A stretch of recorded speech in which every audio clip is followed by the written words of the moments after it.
diving into 6 terrifying airplane stories that will leave you on the edge of your seat. Buckle up and prepare for takeoff.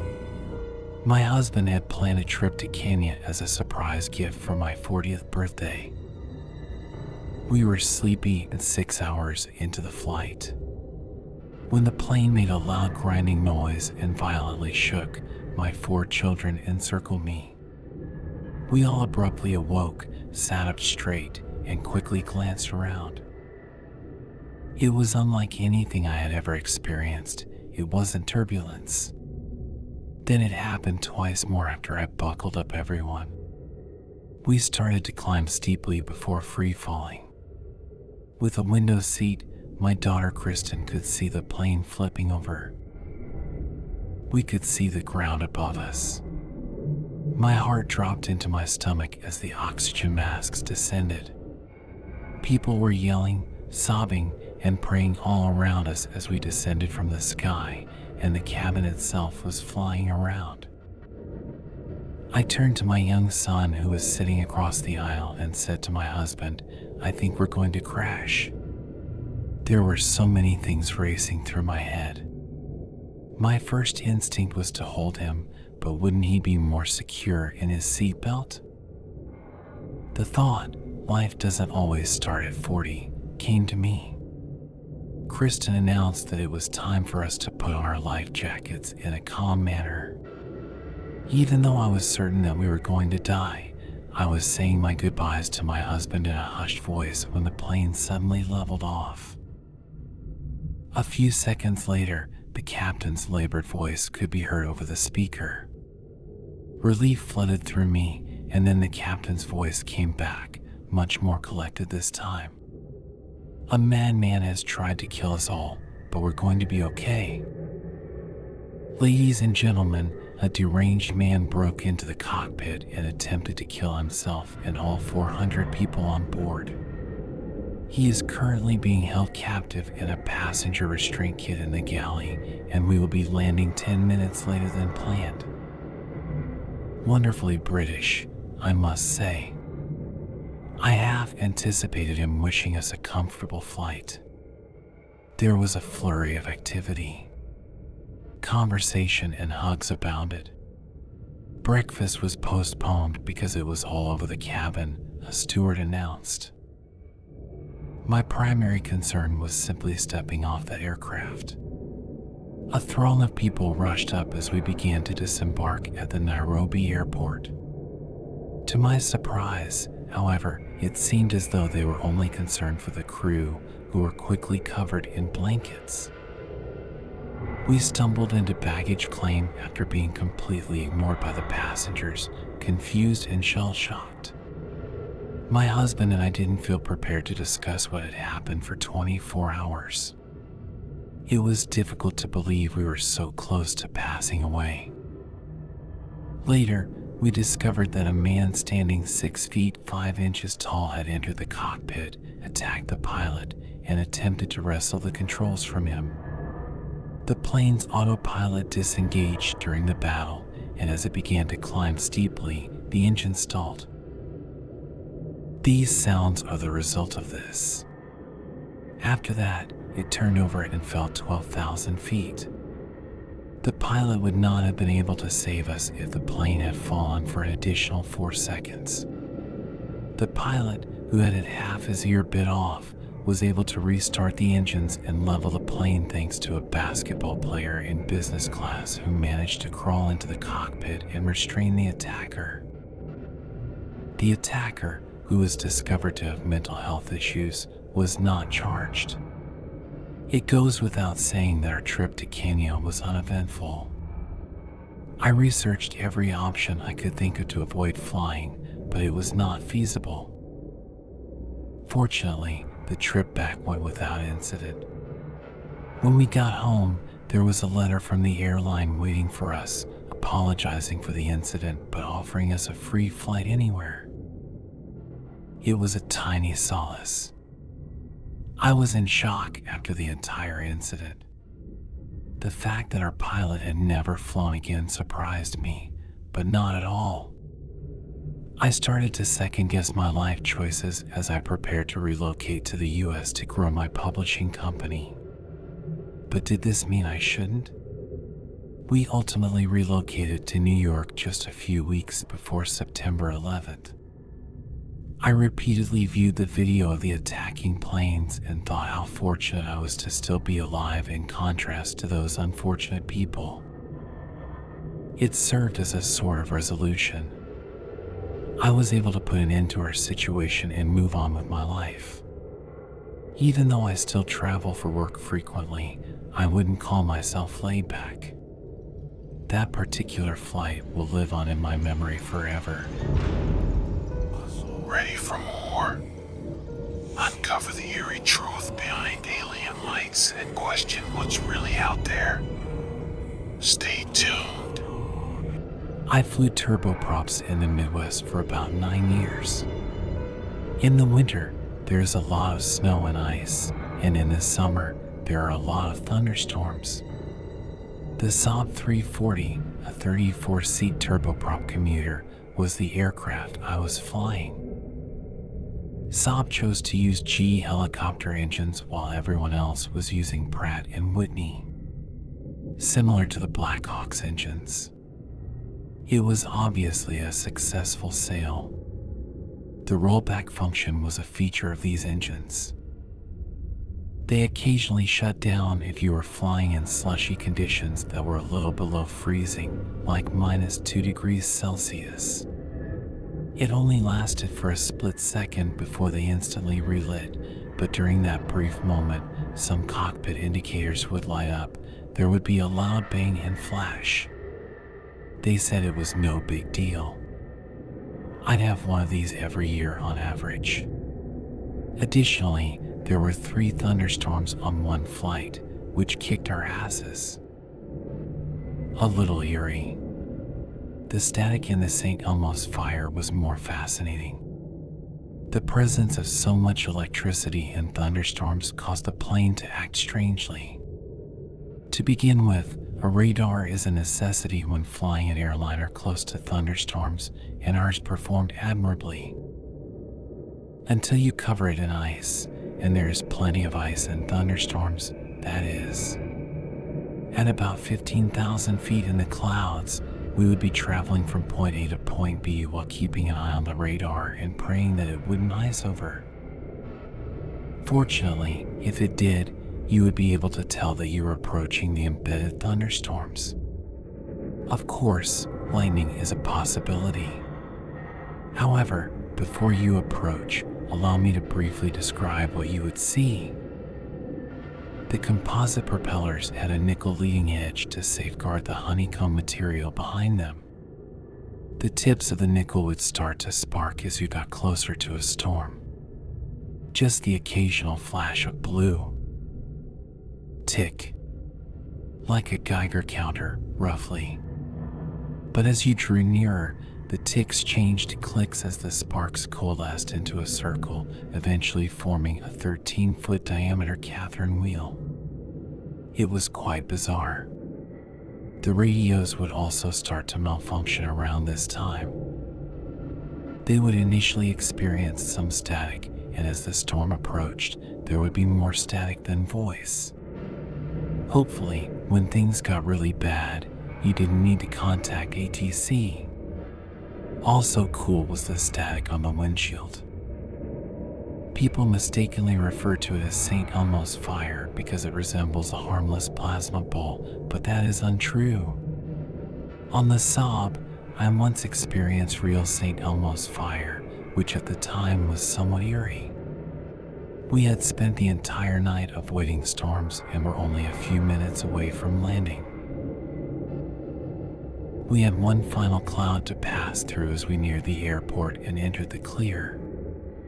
As we stepped inside, the plane's nose lit up like Rudolph's nose, but it was a hard magenta, like you occasionally see in Northern Lights.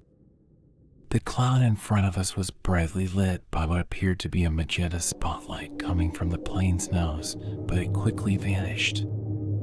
That was something I had never seen before and will never see again. I'd like to say it was aliens, but science is all that it was. Curious about the unknown.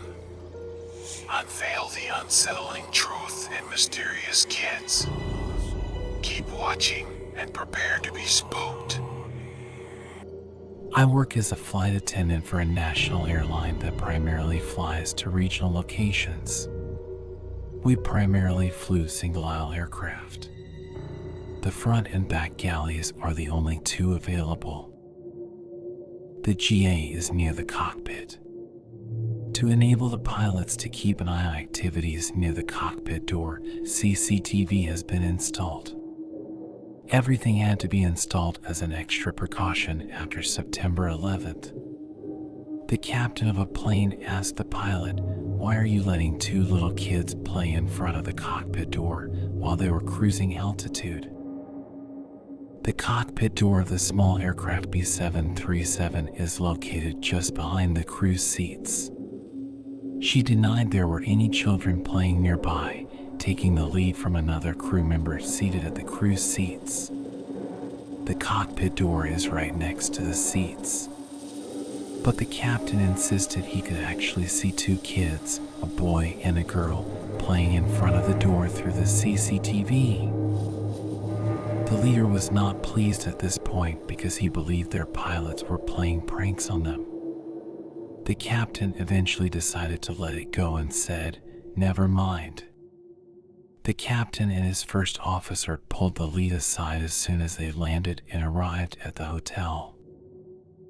He insisted on finding out if the GA and the two children playing in front of the cockpit door were actually invisible to the leader and her crew. She maintained that they didn't, and since the galley is so small anyway, like, seriously, about less than 10 meters long, only from the port side door to the starboard door, she wouldn't have missed the two kids playing. After a moment of silence, the two pilots admitted that they had both seen the children playing next to the flight attendants and had been perplexed as to why they had been permitted to do so. What his captain had observed was confirmed by the first officer. The leader asked a crew member who was present during the incident if she also didn't see the two kids because it was already so late and she didn't want to scare her crew. Nobody has ever been able to identify those children that both pilots insist they saw on the CCTV, despite the fact that all of the flight attendants claimed they didn't see any children. Feeling a chill? Discover the spine-tingling story of "This seat is too cold" and brace yourself for an icy shock. Keep watching. Our family took a vacation to California by plane in 1989. My daughter, who had been diagnosed with cancer the year before and was still suffering from the disease, insisted on going to Knott's Berry Farm in SeaWorld one last time before going to the hospital when we got home. The vacation itself was lovely and the weather was perfect.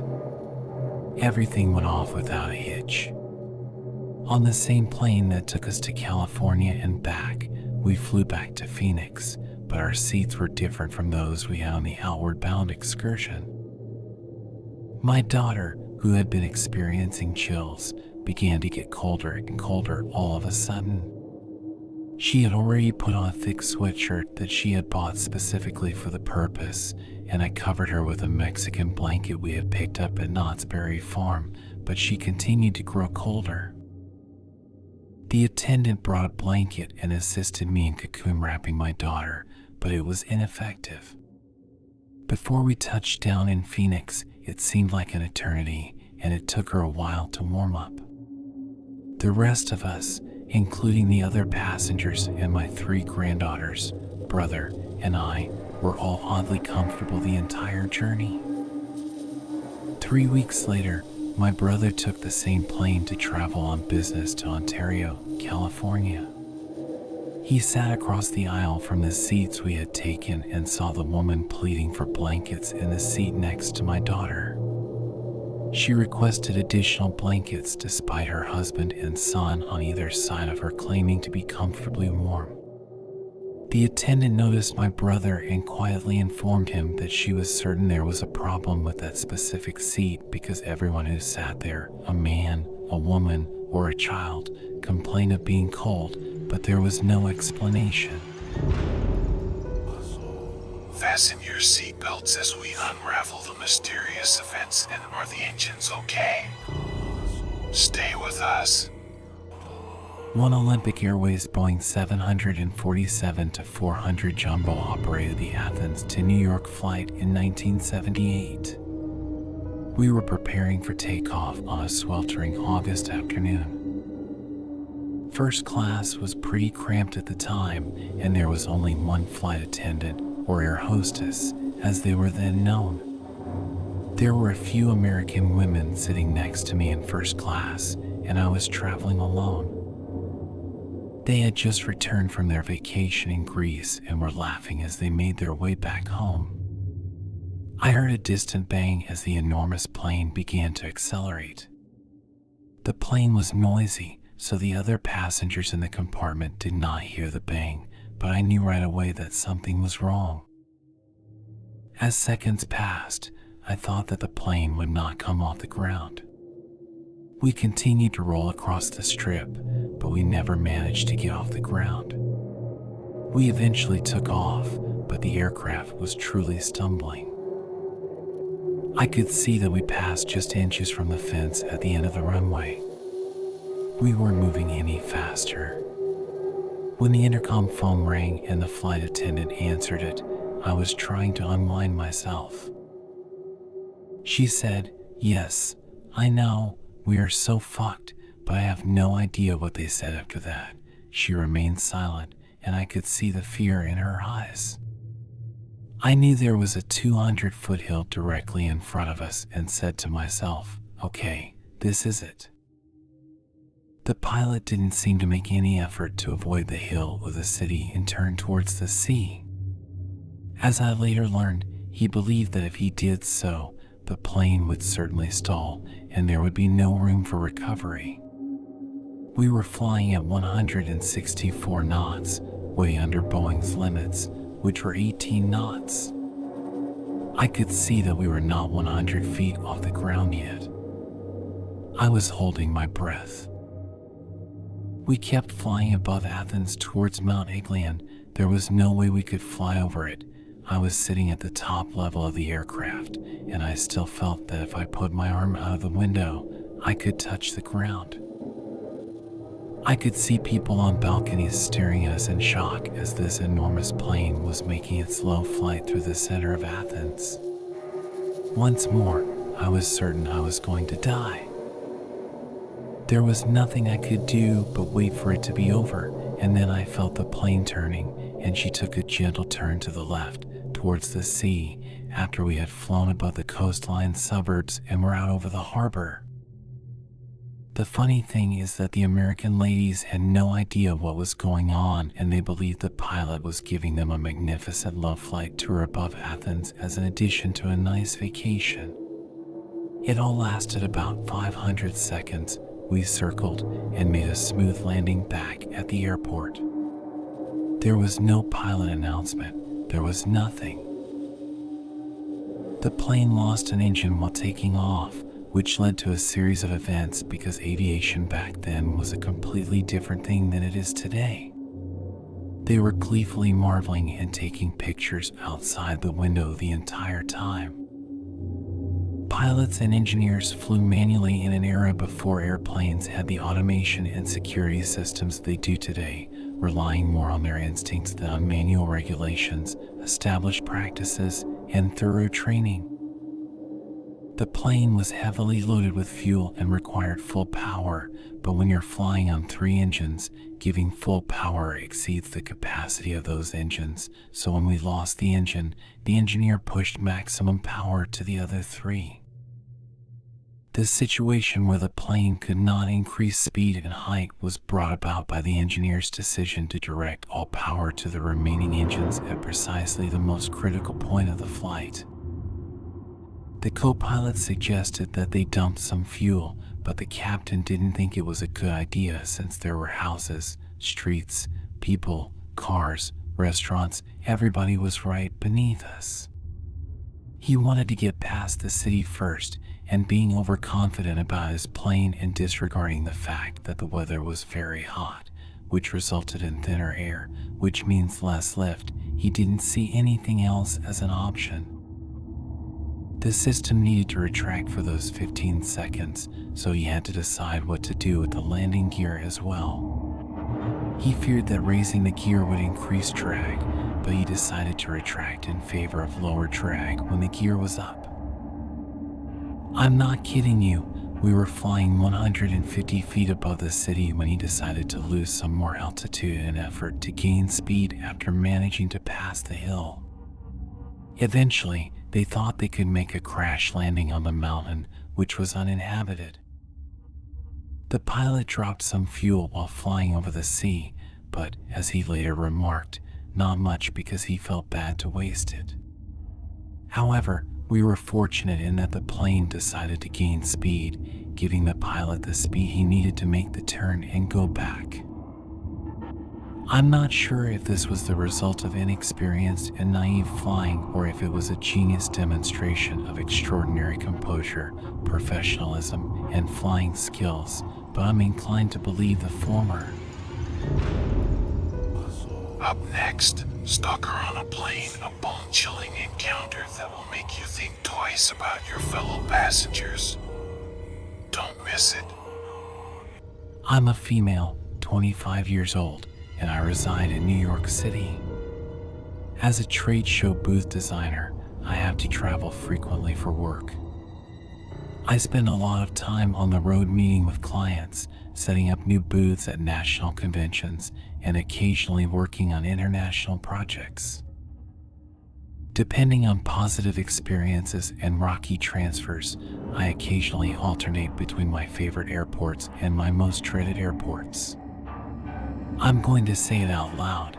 I detest the airport more than I detest the people at O'Hare. It is the ongoing terminal replacement. About 2 years ago, I was returning from Denver after working with a client and their new setup at a significant trade show. I was annoyed by the peculiar way the airlines deal with them and the frequent reroutes and cancellations, which is really more of a complaint about the airlines, I guess. I had a wonderful time the entire time and learned a lot of new things that I will use in my future work. But the last flight I could give left DE in at 7:30 at night and would take me through Harlem on the way to New York. Immediately after settling into my seat, I started to feel strange. As soon as I stowed my carry-on in an overhead compartment and sat at the window on the opposite side of the plane, a man in the seat across the aisle from me started staring at me. He was reaching under his seat for something when I caught a glimpse of him cocking his head to look at me. Before other people took seats in our row, he repeated this action a dozen times. Whatever, I said as I began working on a report on my laptop. I figured that by getting some work done now, I wouldn't have to worry about it over the weekend. I would arrive late on Thursday night, take off on Friday, and prepare everything for work on Monday. As soon as the pilot gave the all clear, this guy stood up to use the restroom or whatever. Every time I looked up from my screen, he was staring at me. He had been gone long enough to be stuck behind a flight attendant who was heading down and taking drink orders. He was in his 50s, had glasses, and grayish hair. He genuinely appeared to be a friend of my father's. He sat down next to me as soon as he had the opportunity because the middle seat in my section was vacant, and he commented that I looked familiar. I introduced myself, feeling a little uneasy, and he asked if I worked for the company I had been touring at the show, ABC Company. He received my response that they were merely clients with whom I was collaborating on their booth. He added, "Oh," and he thought he saw me sitting with them before he launched into a convoluted conversation about the show, whether I enjoy Denver, and other irrelevant topics. I tried to indicate that I was not interested in continuing the conversation by responding with a brief yes only. When the flight attendant finally arrived with our drinks and inquired about the man's seat, he apologized and returned to his window. He just kept looking over at me the rest of the flight. After that, I simply closed my eyes, turned off my laptop, and listened to my iPod. My flight to New York was obviously delayed after we arrived at O'Hare. Great. Oh well, I said. After arriving at the proper concourse, I discovered a bar that I won't name. As I waited for my flight, I sat down for a rum and coke. There weren't a lot of people there, but after about 20 minutes, I recognized a voice. It was the person seated next to me. He made the offer to buy me a drink, and I just gave him a blank stare. I shook off the offer, held up my glass, and then checked my phone to see the time. I didn't say much in response to his constant chatter, but I could tell that he was trying to touch my boarding pass, which I had foolishly left on the bar underneath my purse. When I stood up and started walking toward my next gate, I learned that the delay was still occurring and would only get worse. When I spoke with the staff at the desk, they explained that there was a problem with the flight crew and that they were rushing to find a replacement because this crew had worked too many hours. My Philadelphia-based friend Todd, who lived with me, called me right then and asked how I was doing and what was going on. I told him that there was a strange man on the flight trying to talk to me and that I was stuck in O'Hare. I looked back after telling him I was upset with the flight attendants to see the creep leaning against a counter and still glaring at me. They announced the cancellation of my flight while I was on the phone, and that they were looking for alternative flights or making arrangements for overnight lodging in order to catch an early morning flight. Todd was on the phone with me when I told him about it, and he promised to look into other flights as well. Given that I was using a Bluetooth earpiece, it wasn't surprising that the creep didn't notice that I was talking on the phone when he sat down next to me and said, "Well, looks like we're stuck." I didn't say anything, and when he unintentionally brushed his hand against my thigh, he assumed it was an accident. I responded, "Don't touch me," and he left. I stood up and walked away from Todd while inquiring as to what was happening. I kept walking around with Todd looking for me online because the airline was having trouble locating flights or something, and eventually he found success. Although it was risky, I was able to board a flight to Philadelphia that was leaving in less than an hour. I would have to pay an additional $140 to book a morning flight home. Although I didn't want to spend the money, I kept considering it before entering the women's restroom.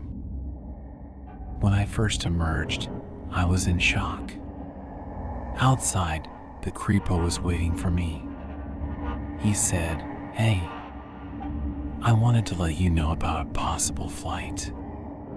Let's move over here where it's quiet and nobody is around so I can explain it to you." He held up his phone while making hand motions toward me. I simply could not get rid of this person, and what he had just said was absurdly strange.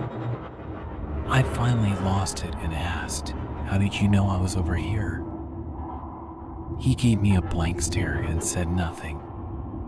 I told Todd to book my flight, and I would pay him back as I turned away and moved toward the next terminal I needed to reach. Back. I muttered that the creep was pursuing me and was closing the distance. Todd advised me to get rid of him if I could, but I was unsure of how to proceed. I became frantic because I knew he could follow me and that the only way to get to an escalator was to take a moving walkway. I boarded it and quickly made my way over to an older couple riding with a young child. I approached them and said, "Excuse me," and as I was about to bump around them, this creep grabbed my elbow from behind and said, "You're not going anywhere." At this point, I didn't care about making a scene. I yanked my arm away and yelled, "Don't fucking touch me." He was cut off from me more by accident than anything else as the family appeared startled. I had a quick moment of clarity, and I decided that the best way to get him off balance was to literally jump onto the other walkway. I took a chance because I'm fairly athletic and did it. It wasn't very clever. I nearly rolled my ankle as my carry-on crashed over the side as I leaped, but I got to my feet and continued running in the opposite direction before jumping back to the other side and landing on flat ground. Todd asked me what the hell was going on as I was literally running for the escalator or stairs, whichever was in front of me, and I was exhaling like a lunatic. I briefly saw the creep walking in the opposite direction on the other walkway, and I believe he saw me as I flew in the opposite direction, went back up the stairs, and raced off to my gate. They were about to close the door when I ran up, almost screaming for them to wait since I was the last person there. I kept shaking my head and pleading to board the plane despite their claims that they had paged me. As the door swung shut after the woman at the desk ushered me inside, I swear I saw that creeper running down the concourse in search of me. I described what had happened and the man's appearance to the flight attendant when I boarded the aircraft, but no one came to ask me about anything else, so I don't believe anything happened. Todd was yelling in my ear the entire time as I collapsed into my seat. In the meantime, I assured him that I was safe and on my way, and that he should meet me in Philadelphia. I just needed a drink and some rest because I was exhausted. Thank God, I never ran into that man again. I have no idea who he was, why he followed me all the way from the trade show, or what he planned to do. I did report what had happened to the airlines as well as O'Hare security, but once more, I never heard back. Since then, I have passed through there a dozen more times, but I have never encountered that man again. So to the creepo at O'Hare International, let's not meet again. Can't get enough of these spine-tingling stories? Hit that subscribe button and join Terrifying Tales TV for more horrifying encounters that will haunt your dreams. Dare to subscribe.